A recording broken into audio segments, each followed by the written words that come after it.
नमस्कार और इस खास चर्चा में आपका स्वागत है। आज हम अटलांटिक के आर पार हुई एक बहुत बड़ी अहम घटना को समझने की कोशिश कर रहे हैं। हाँ, मतलब ये जो अमेरिका और यूरोपीय संघ के बीच एक बड़ा व्यापार समझौता हुआ है। बिल्कुल, जिसकी घोषणा स्कॉटलैंड में हुई पूर्व अमेरिकी राष्ट्रपति ट्रंप और यूरोपीय आयोग की अध्यक्ष उर्सुला वॉन डेर लिये ने की। और इसने वो जो एक बड़ा ट्रेड वॉर का माहौल बन गया था, उसे फिलहाल टाल दिया है। हाँ, लग रहा था कि बस अब छिड़ने ही वाला है, खासकर वो 1 अगस्त की डेडलाइन जो थी। सही कहा।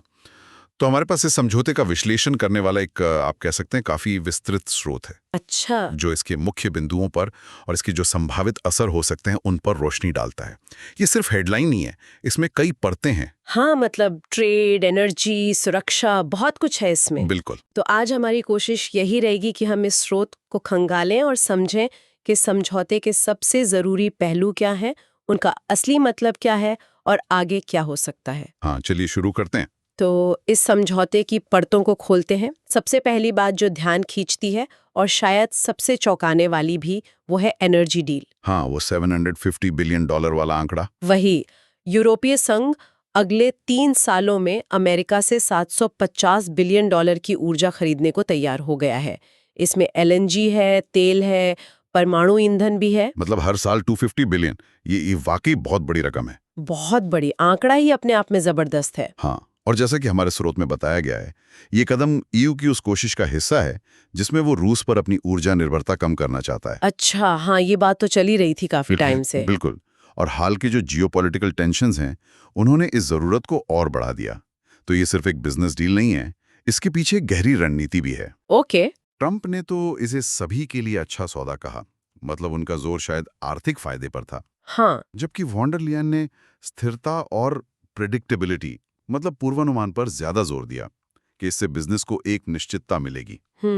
$750 बिलियन, ये सोचने में भी जबरदस्त लगता है। हर साल $250 बिलियन की अमेरिकी एनर्जी यूरोप जाएगी। इसका असर सिर्फ रूस पर निर्भरता कम करने तक तो नहीं रहेगा। नहीं, बिल्कुल नहीं। अमेरिकी एनर्जी प्रोड्यूसर्स के लिए तो ये एक बहुत बड़ा बाजार खुलने जैसा है। लेकिन सवाल ये है कि क्या अमेरिका इतनी बड़ी मांग पूरी कर पाएगा और दुनिया भर के एनर्जी मार्केट पर इसका क्या असर होगा? कीमतें? ये सवाल बहुत जायज है।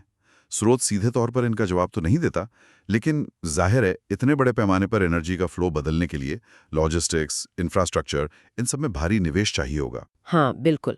और ग्लोबल मार्केट पे असर, हाँ, जरूर पड़ेगा। खासकर एलएनजी जैसी चीजों की डिमांड सप्लाई बदलेगी। हो सकता है यूरोप की जरूरतें पूरी करने के चक्कर में दूसरे खरीदारों को मुश्किल हो या कीमतें बढ़े। ये एक सोचने वाला पहलू है। और कहीं ये अमेरिका को यूरोप पर एक नया मतलब स्ट्रैटेजिक लिवरेज तो नहीं दे देगा? हाँ, ये भी एक संभावना है। ऊर्जा यहाँ सिर्फ सामान नहीं, ताकत का जरिया भी बन सकती है। बिल्कुल। अच्छा, चलिए अब दूसरे बड़े पॉइंट पर आते हैं। एनर्जी के अलावा यूरोपीय संघ ने अमेरिकी इकोनॉमी में $600 बिलियन का निवेश करने का भी वादा किया है। ये भी बहुत बड़ी रकम है। हाँ, ये निवेश वाली बात भी उतनी ही अहम है। स्रोत के मुताबिक ट्रंप का कहना है कि इससे यूरोप के बाजार अमेरिकी सामानों और सेवाओं के लिए और खुलेंगे। अच्छा। और ये उस 400 बिलियन के इंपोर्ट के अलावा है जो ईयू पहले से ही अमेरिका से करता है, जिसमें दवाइयां हैं, हवाई जहाज के पुर्जे हैं वगैरह। तो ये 400 प्लस 600 मतलब कुल मिलाकर $1 ट्रिलियन के आसपास का आर्थिक जुड़ा हो गया ये तो। हाँ, आंकड़े तो यही दिखा रहे हैं, रिश्तों की गहराई तो पता चलती है। $600 बिलियन का निवेश सुनने में तो बहुत अच्छा लगता है, पर क्या स्रोत ये बताता है कि ये पैसा कहाँ लगेगा? मतलब किन सेक्टर्स में, इंफ्रास्ट्रक्चर, टेक्नोलॉजी, और कब तक? क्योंकि वादे तो हो जाते हैं, पर असल में। हाँ, आपका शक सही है। और यहीं पर स्रोत भी हमें थोड़ा संभल कर चलने को कहता है। अच्छा। विश्लेषण यही है कि इस 600 बिलियन के निवेश की जो डिटेल्स हैं वो अभी साफ नहीं है। कौन से सेक्टर, टाइमलाइन क्या होगी, शर्तें क्या होंगी, ये सब अभी हवा में है। ओह। और यहीं पर कुछ एक्सपर्ट चिंता भी जता रहे हैं। स्रोत इशारा करता है कि पहले भी जैसे अमेरिका जापान डील में हुआ था, ऐसे बड़े वादों पर बाद में काफी कंफ्यूजन और असम्मति हुई। मतलब घोषणा तो जोरदार है, पर पैसा कहाँ और कब लगेगा, इस पर अभी सवालिया निशान है। ये तो थोड़ी चिंता की बात हो सकती है ना? अगर ये सिर्फ वादा ही रह गया तो। हाँ, बिल्कुल। लेकिन अगर ये निवेश असल में होता है तो इसके फायदे भी हो सकते हैं। सैद्धांतिक तौर पर तो ये दोनों इकोनॉमीज को और करीब लाएगा, नौकरियां पैदा हो सकती हैं, तकनीकी सहयोग बढ़ सकता है। हाँ, वो तो है। पर जैसा आपने कहा, इसकी कामयाबी इस पर निर्भर करेगी कि ये लागू कैसे होता है, और उसकी जानकारी अभी है नहीं। तो इस पर नजर रखनी पड़ेगी आने वाले महीनों सालों में। ठीक है, तो हमने एनर्जी और निवेश पर बात की, लेकिन इस समझौते में एक और एंगल है जो ध्यान खींचता है, और वो है डिफेंस का। हाँ, रक्षा वाला पहलू। यूरोपीय संघ ने अमेरिकी डिफेंस कंपनियों से बड़ी मात्रा में मिलिट्री इक्विपमेंट खरीदने पर सहमति जताई है। ये बात थोड़ी अलग लगती है, क्योंकि ईयू तो अपनी डिफेंस कैपेबिलिटी खुद बनाने पर जोर देता रहा है। बिल्कुल, ये रणनीतिक तौर पर काफी सिग्निफिकेंट है। स्रोत ये तो नहीं बताता कि ये बड़ी मात्रा कितनी बड़ी है, मतलब कितने बिलियन डॉलर्स की बात हो रही है। हाँ, वो क्लियर नहीं है। और इससे नाटो सहयोग भी और गहरा हो सकता है। NATO, North Atlantic Treaty Organization. हाँ, वही, क्योंकि जब इक्विपमेंट एक जैसे होंगे तो साथ मिलकर काम करना आसान होगा, जिसे इंटरऑपरेबिलिटी कहते हैं। लेकिन इसका दूसरा पहलू ये नहीं कि यूरोपियन देश अपनी रक्षा जरूरतों के लिए अमेरिका पर और निर्भर हो जाएंगे। वो जो यूरोप की स्ट्रेटेजिक ऑटोनॉमी की बात होती है, उसके खिलाफ नहीं जाएगा ये एकदम सही सवाल है, और स्रोत भी इसी तरफ इशारा करता है। ये कदम निश्चित रूप से ईयू के अंदर एक बड़ी बहस छेड़ सकता है। अच्छा। कुछ देश शायद इसे अटलांटिक पार सुरक्षा और रिश्ते मजबूत करने के तौर पर देखें, खासकर जैसे आजकल दुनिया में टेंशन बढ़ रही है। हाँ, वो भी एक नजरिया है। लेकिन दूसरे देश, खासकर जिनके पास अपनी मजबूत डिफेंस इंडस्ट्री है, जैसे फ्रांस, वो शायद इसे अपनी आत्मनिर्भरता के रास्ते से भटकना माने। देखना होगा कि ये बड़ी मात्रा की खरीद होती क्या है, और यूरोप इसे अपनी ओवरऑल डिफेंस स्ट्रैटेजी में कैसे फिट करता है। एक मुश्किल बैलेंस साधने जैसा होगा। ये बात तो है। इस पर यूरोप में अलग अलग राय जरूर होगी। चलिए अब उस मुद्दे पर आते हैं जो इस पूरे ट्रेड टेंशन की जड़ में था, टैरिफ। हाँ, टैरिफ। समझौते का एक अहम हिस्सा सामान्य टैरिफ से जुड़ा है। अमेरिका आने वाले ज्यादातर यूरोपियन सामानों पर, जैसे गाड़ियां, सेमीकंडक्टर, फार्मा, इन पर अब 15% का एक यूनिफॉर्म टैरिफ लगेगा। ये उस 30% की धमकी से तो कम है जिसने एक ट्रेड वॉर का खतरा पैदा कर दिया था। वो वॉर तो करीब 975 बिलियन डॉलर के सालाना ट्रेड को हिट कर सकता था। हाँ, तो 30% की तलवार हटना तो यकीनन एक बड़ी राहत है। वो स्थिति तो बहुत नुकसानदेह होती। बिल्कुल, लेकिन जैसा आप कह रही थी, 15%, ये आंकड़ा भी अपने आप में देखने लायक है। हाँ, क्योंकि स्रोत हमें याद दिलाता है कि ट्रंप एडमिनिस्ट्रेशन से पहले यूरोपियन सामान पर एवरेज अमेरिकी टैरिफ सिर्फ 1.2% के आसपास था। सिर्फ 1.2%, अब 15%। ये तो बहुत बड़ा जंप है फिर भी। हाँ, बहुत बड़ा। तो ये कोई फ्री ट्रेड की वापसी नहीं है, ये जिसे मैनेज्ड ट्रेड कहते हैं, शायद उसकी तरफ एक कदम है। मतलब व्यापार तो होगा, पर ज्यादा सख्त शर्तों और ऊंचे टैरिफ के साथ। तो ये वाकई राहत है या बस एक कम बुरी खबर? क्योंकि 15% टैरिफ का मतलब है कि यूरोपियन सामान अमेरिका में अब भी पहले से काफी महंगे होंगे। इसका असर यूरोपियन एक्सपोर्टर्स पर भी पड़ेगा और अमेरिकी कंज्यूमर्स पर भी। हाँ, असर तो पड़ेगा, लेकिन इसमें कुछ अपवाद भी रखे गए हैं। अच्छा, क्या है वो? स्रोत बताता है कि कुछ खास प्रोडक्ट्स पर टैरिफ 0 रखा गया है, जैसे हवाई जहाज के पुर्जे, कुछ खास केमिकल्स, जेनेरिक दवाएं और कुछ एग्रीकल्चरल गुड्स। ओके। तो इन सेक्टर्स के यूरोपियन एक्सपोर्टर्स के लिए ये अच्छी खबर है। लेकिन बाकी बड़े सेक्टर्स, जैसे ऑटोमोबाइल, उन्हें 15% टैरिफ देना होगा।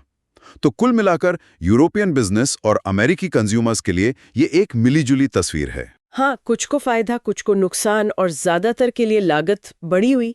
ये दिलचस्प है कि कुछ सेक्टर्स को छूट दी गई, शायद उन अमेरिकन इंडस्ट्रीज को ध्यान में रखकर जो इन चीजों पर निर्भर है। हो सकता है। लेकिन जहां सामान्य टैरिफ में थोड़ी नरमी है, वहीं एक एरिया ऐसा है जहां सख्ती बिल्कुल बरकरार है, और वो है स्टील और एल्यूमिनियम। हाँ, वो 50% वाला टैरिफ। यूरोप से आने वाले स्टील और एल्यूमिनियम पर 50% का भारी टैरिफ जारी रहेगा। ये तो बहुत ही ज्यादा है। बिल्कुल, और ये समझौते का एक, आप कह सकते हैं, विरोधाभासी पहलू है।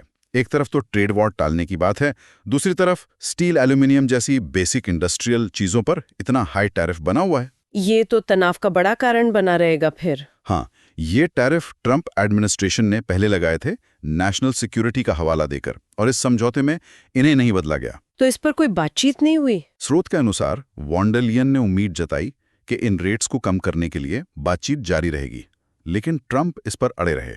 उनका बयान कोट किया गया है, स्टील वैसा ही रहेगा, ये एक विश्वव्यापी चीज है। मतलब ये सिर्फ ईयू के लिए नहीं, सबके लिए? हाँ, उनका तर्क यही था कि ये उनकी ग्लोबल पॉलिसी का हिस्सा है। 50% टैरिफ, इसका यूरोपियन स्टील और एल्यूमिनियम प्रोड्यूसर्स पे क्या असर पड़ेगा, और अमेरिका में जो इंडस्ट्रीज इन इस्तेमाल करती हैं जैसे कार कंपनियां, कंस्ट्रक्शन। यूरोपियन प्रोड्यूसर्स के लिए तो ये बहुत बड़ा झटका है। अमेरिकी बाजार उनके लिए अहम है और 50% टैरिफ उन्हें लगभग बाहर ही कर देता है। उन्हें दूसरे बाजार खोजने होंगे और अमेरिका के अंदर जो इंडस्ट्रीज इंपोर्टेड स्टील, एल्यूमिनियम पर निर्भर हैं, उनकी कॉस्ट बढ़ जाएगी। इससे उनकी कॉम्पिटिटिवनेस कम हो सकती है और आखिर में कंज्यूमर को ज्यादा कीमत देनी पड़ सकती है। तो ये एक कांटा है जो इस समझौते के बाद भी चुपता रहेगा। हाँ, बिल्कुल। ये दिखाता है कि भले ही एक बड़ा ट्रेड वॉर टल गया हो, लेकिन हर मोर्चे पर शांति नहीं हुई है। ठीक है, तो हमने समझौते के कई अहम पहलू देखे। वो विशाल एनर्जी डील, बड़ा लेकिन अस्पष्ट सा निवेश का वादा, डिफेंस खरीद की बात, 15% का जनरल टैरिफ और स्टील एल्यूमिनियम पर वो 50% की सख्ती। ये सब मिलकर क्या तस्वीर बनाते? मतलब अगर इन सब पॉइंट्स को एक साथ रखें तो निचोड़ क्या निकलता है? कुल मिलाकर देखें तो ये समझौता निश्चित रूप से अमेरिका और ईयू के ट्रेड रिश्तों में एक बड़ा मोड़ तो है ही। ये सिर्फ टैरिफ का मामला नहीं है, बल्कि एनर्जी सिक्योरिटी, इन्वेस्टमेंट फ्लो, यहाँ तक कि मिलिट्री सहयोग जैसे गहरे मुद्दों पर एक नई अंडरस्टैंडिंग बनाने की कोशिश है। हाँ, इसकी सबसे बड़ी फौरी कामयाबी तो यही है कि इसने एक बहुत नुकसानदेह ट्रेड वॉर को टाल दिया और इसने कुछ हद तक स्थिरता और पूर्वानुमान भी दिया है जिसकी बिजनेस को जरूरत थी। हाँ, वो स्थिरता वाली बात तो वॉन डर लेयन ने भी कही थी, जैसा आपने बताया, और ट्रंप ने कहा दोनों के लिए बढ़िया। बिल्कुल। तो ट्रेड वॉर टलना, कुछ स्थिरता आना, ये तो पॉजिटिव है। अनिश्चितता तो किसी भी इकॉनमी के लिए अच्छी नहीं होती। लेकिन जैसा हमने अभी बात की, कई पेच अभी भी फंसे हुए हैं। बिल्कुल फंसे हुए हैं और स्रोत भी यही इशारा करता है। कई बड़े सवाल हैं जिनके जवाब अभी नहीं मिले हैं। जैसे वो $600 बिलियन का निवेश असल में कैसे और कब होगा? क्या स्टील और एल्यूमिनियम टैरिफ पर आगे चलकर कोई नरमी आएगी या ये हमेशा के लिए टेंशन का पॉइंट बना रहेगा? इन एरियाज में अभी भी काफी धुंधलका है। इसके अलावा एनर्जी डील के लॉन्ग टर्म असर क्या होंगे? यूरोपियन डिफेंस पॉलिसी पर इसका क्या प्रभाव पड़ेगा? इन सब का पूरा आकलन करने में टाइम लगेगा। मतलब घोषणा होना एक बात है और जमीन पर उसका लागू होना और नतीजे दिखना बिल्कुल दूसरी। ये बात तो सही है। असली परीक्षा तो अब शुरू होगी, जब इन वादों को निभाया जाएगा और उनके असल परिणाम दिखेंगे। और यहीं पर हम अपने सुनने वालों के लिए एक विचार छोड़ना चाहेंगे कि इन विशाल कमिटमेंट्स को देखते हुए एनर्जी में $750 बिलियन, निवेश में $600 बिलियन और बड़ी मात्रा में मिलिट्री खरीद, ये समझौता आने वाले सालों में सिर्फ आर्थिक रिश्तों को ही नहीं, बल्कि अमेरिका और ईयू के बीच के जो व्यापक जियोपॉलिटिकल समीकरण है, उन्हें किस तरह से बदल सकता है? ये वाकई एक बहुत गहरा सवाल है, खासकर जब हम देखते हैं कि ईयू के अंदर डिफेंस ऑटोनॉमी पर बहस चल रही है और स्टील जैसे अहम सेक्टर में हाई टैरिफ बने हुए हैं। हाँ, क्या ये समझौता अटलांटिक पार पार्टनरशिप को पहले से ज्यादा मजबूत और इंटीग्रेटेड बनाएगा या फिर ये नई तरह की निर्भरता और शायद नए तनाव पैदा करेगा? और चीन जैसी दूसरी ग्लोबल ताकतों के मुकाबले क्या ये पश्चिमी देशों को ज्यादा एकजुट करेगा या अंदरूनी मतभेदों को और उजागर करेगा? बिल्कुल, इन सवालों का जवाब तो भविष्य में ही मिलेगा, लेकिन इस समझौते ने इन सवालों को और भी ज्यादा जरूरी बना दिया है। इस पर वाकई गहराई से सोचने की जरूरत है।